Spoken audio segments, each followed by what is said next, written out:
यह कोई संभव नहीं है। भगवान के डायरेक्ट पुत्र थे और परम भक्त थे भगवान के, इसलिए उनमें शक्ति थी।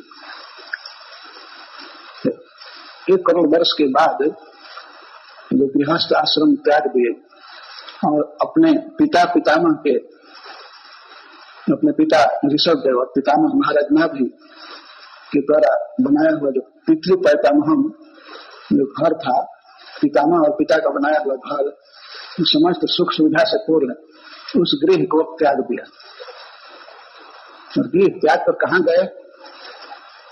ऐसा नहीं था कि वे अमेरिका चले गए या इंग्लैंड चले गए। उन्होंने गृह त्याग किया और हिमालय के तलहटी में हरिद्वार में चले गए। ये पुलहाश्रम हरिद्वार में भी है, जो सप्तर्षि घाट है, वहां पर हमने पढ़ा है पुलह ऋषि भी 7 ऋषियों में एक हैं। तो ये हरिद्वार में कुछ समय रहे थे, इसलिए पुलहाश्रम का अर्थ से लोग प्रभुपाद करते हैं हरिद्वार।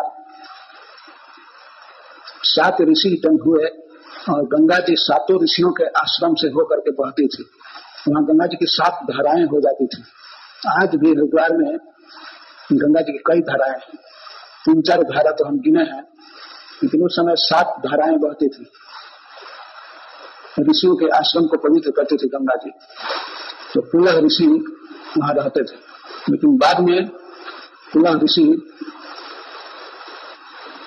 चले गए गंडकी नदी के किनारे। तो वहीं भरत महाराज गए त्याग करके घर। गृह के विषय में कह रहे हैं सुखदेव, सकल संपत्ति निकेता, घर समस्त संपत्तियों का निकेत था, आश्रय था। जो समस्त ऐश्वर्यों से परिपूर्ण घर को उन्होंने त्याग दिया और वनवासी जीवन स्वीकार किया, वन में रहने के लिए, वन और पर्वत में। इसलिए यह सोच करके कि घर पर भजन नहीं होगा, भगवान की भक्ति नहीं हो पाएगी। लेकिन ये भक्ति में ही रत थे, शुरू से जन्म से ही वे भक्त थे और भगवान के द्वारा गाइड किए हुए थे। स्वयं भगवान ऋषभदेव इनके गुरु थे और उन्होंने बहुत सुंदर शिक्षा दी थी। ये भक्ति में लगे थे, फिर भी भक्ति करने वाले को ऐसा महसूस होता है कि मेरा जीवन व्यर्थ जा रहा है, हरी हरी विफले जन्म गवाएं, मैं तो बेकार जीवन बिता रहा हूँ, घर गृहस्थी में फंसा हूँ, मुझे सब कुछ छोड़ करके अब भगवान की भक्ति करनी चाहिए। इसलिए वे अपने समस्त ऐश्वर्यपूर्ण घर को त्याग कर पुलहाश्रम चले गए। लेकिन उस पवित्र एकांत स्थान में भी एक घटना ऐसी घटी जिसके चलते ये कृष्ण भावना से गिर गए। उसी प्रसंग को कहने के लिए सुखदेव गोस्वामी सब कथा कह रहे हैं। बहुत जरूरी है पहले तो यह देखना है कि हमें भी इस सांसारिक जीवन से, गृहस्थ जीवन से रिटायर होना है। भगवान राजर्षि भरत तो 1 करोड़ वर्ष तक घर में रहे, लेकिन हम लोगों के लिए 10-20 वर्ष भी रहना बहुत कठिन है और गृहस्थ आश्रम में बहुत कठिनाई है, अनेक चिंताएं होती हैं, अनेक जाल होते हैं। तो अच्छा है कि इसको छोड़ करके और भगवान का आश्रय लिया जाए कहीं वन में, एकांत में। ऐसा नहीं कर सकता है तो कम से कम गृह की आसक्ति तो छोड़ देनी चाहिए, अपने घर पर ही अभ्यास करना चाहिए। घर में रहते हुए भी घर में न रहे, अनासक्त भाव से रहे। भगवान ऋषभदेव के घर में तो सारा ऐश्वर्य था, सारी भोग की सामग्रियां थी, सकल संपत्ति निकेता, लेकिन ऐसे भवन को भी महाराज भरत ने त्याग दिया। तो अपने घर पर रहते हुए भी वैराग्य का अभ्यास करना चाहिए। कभी कभी जानबूझ करके कृषि बंद करके और ताप सहना चाहिए। कैसा लग रहा है, ऐसा करेंगे तो धीरे धीरे अभ्यास होगा और बिना एसी के भी रह पाएंगे। यह हमारे जीवन में बहुत आवश्यक है, अन्यथा घर त्याग करके एकाएक कैसे रह पाएंगे। अतः घर में रहते हुए इसका अभ्यास करना चाहिए।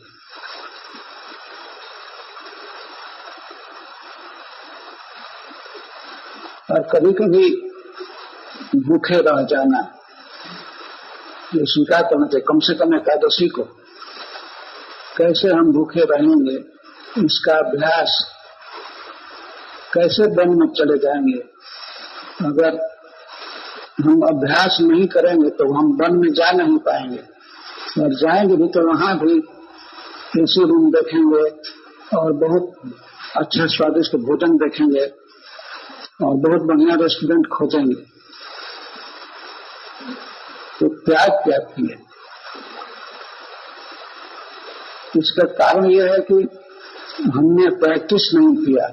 अभी अवसर है अपने घर पर ही वैराग्य विद्या, भक्ति को वैराग्य विद्या भी कहा गया है।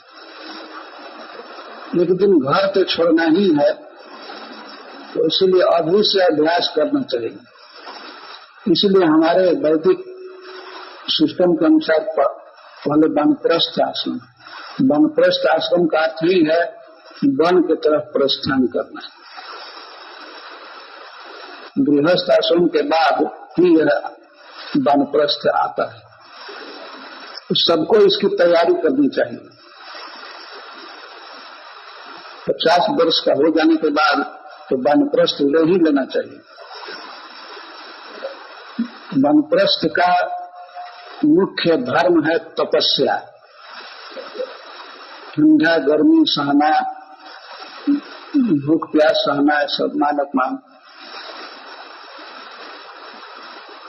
भगवान गीता में अपने भक्तों के लक्षण बताए हैं 12वें अध्याय में। वे कहते हैं समः शत्रु च मित्रे च तथा मानापमानयो। सीखना चाहिए कि मान में और अपमान में हम कैसे सम रह सकते हैं। अपने शत्रु और मित्र में एक समान दृष्टि रखने कैसे सीखेंगे। कभी किसी को मान मिलता है, कभी अपमान मिलता है, तो मान और अपमान में सम रहना। चाहे कोई भी पंथ हो, चाहे ज्ञान योग हो, संख योग हो या कर्म योग अथवा अष्टांग योग, कोई योग हो, सब जगह भगवान कहे हैं, लगभग एक समान बातें कहे हैं। सबके लिए तपस्या जरूरी है। गृहस्थ जीवन इसके लिए नहीं है कि इसे भोगों में नष्ट कर दिया जाए।